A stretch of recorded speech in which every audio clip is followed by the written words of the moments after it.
ہمارے بزرگوں نے کوئی لطیفے نہیں لکھے جی.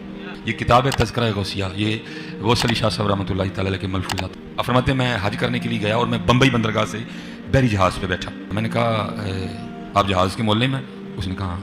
اب کہتے ہیں میں نے کہا یار ہر سال تو حج لے کے جانا ہے تو لے کے بھی آنا ہے تو چلو جانے ہیں تو کوئی ولی نہ ہوئے لیکن آتے ہیں تو سارے ولی ہو کے آتے ہیں. اج تک کوئی تو اللہ کا یار ویکھیا ہے؟ آپ فرماتے ہیں وہ مولوی مجھے سر سے لے کے نا پاؤں تک دیکھ کے کہتا ہے حضرت ساری زندگی میں 2 ہی اللہ کے دوست دیکھے. کہتے اسی طرح جہاز بمبئی بندرگاہ سے نکلا، تھوڑا سا جہاز آگے گیا ہوگا تو ایک بابا جی آ گئے اور آ کے میرے والد صاحب کو کہتے ہیں مولوی صاحب یہ تو بتائیں جدہ کب آئے گا؟ تو کہتے ہیں میرے والد صاحب مسکرا کے کہنے لگے بزرگو وہ یہ تو جہاز بمبئی بندرگاہ تو چلے ہے 11 دن لگنے نے پھر جدہ آئے گا. کہتے ہیں وہ بابا جی چلے گئے، عصر پڑھ کے پھر آئے، وہی سوال. میرے والد صاحب کا بھی وہی جواب، پھر چلے گئے، مغرب پڑھ کے پھر آئے، پھر وہی سوال. کس دفعہ میرے والد صاحب بھی غصے میں آ گئے، کہنے لگے بابا جی گل نہ کریے، بار بار نہ ہو میرے کا، میں تو 11 دن تو پہلے لیا نہیں سکتا، جو تسی لیا سکتے ہو تو لے آؤ. کہتے ہیں وہ بابا جی میرے والد صاحب کو کہتے ہیں پھر سب سے پہلے کون سی بندرگاہ آئے گی؟ کہتے ہیں میرے والد صاحب نے کہا مخا. پھر کون سی آئے گی؟ حدیدہ. پھر کون سی آئے گی؟ عدن. پھر کون سی آئے گی؟ میرے والد صاحب نے کہا جدہ. تو بابا جی کہتے ہیں پھر ویکھو جدہ آ گیا جی. تذکرہ غوثیہ. ہمارے بزرگوں نے کوئی لطیفے نہیں لکھے جی. بسم اللہ الرحمن الرحیم. السلام علیکم ورحمۃ اللہ وبرکاتہ. لسنر، آپ نے جناب ڈاکٹر مصباحی صاحب کی بکواس کو تسلی سے سنا اور آپ کو سمجھ میں آ گیا ہی ہوگا یہ بھی ایک نیا ڈھونگ ہے اور نئی ایک بونگی ہے. بھلا کیسے ایسے ہو سکتا ہے کہ انڈیا کی بندرگاہ سے اڑے اور پھر یکدم بابا جی آئیں اور کہیں پھر کرامت دکھا دو، کرامت کے ذریعے سے جو ہے وہ جدہ پہنچ جائے؟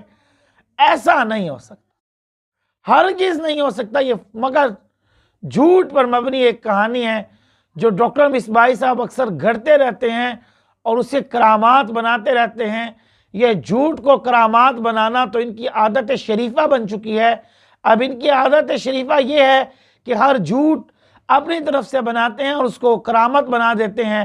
ایسی عادت شریفہ کا جو ہے وہ بھلانا بہت مشکل ہوتا ہے، اس کو چھڑانا اور اس کو چھوڑ دینا بہت مشکل ہوتا ہے، کیونکہ ڈاکٹر مصباحی صاحب کی اب عادت شریفہ بن گئی ہے. اب کسی شخص کی عادت شریفہ ہونا، کسی کو کچھ کہنا یا کسی کی عادت شریفہ ہو کسی کو کھانا، تو اس چیز کو چھڑانا بڑا مشکل ہوتا ہے اور انتہائی مشکل ہوتا ہے. اس طرح ڈاکٹر صاحب کی عادت بن گئی ہے.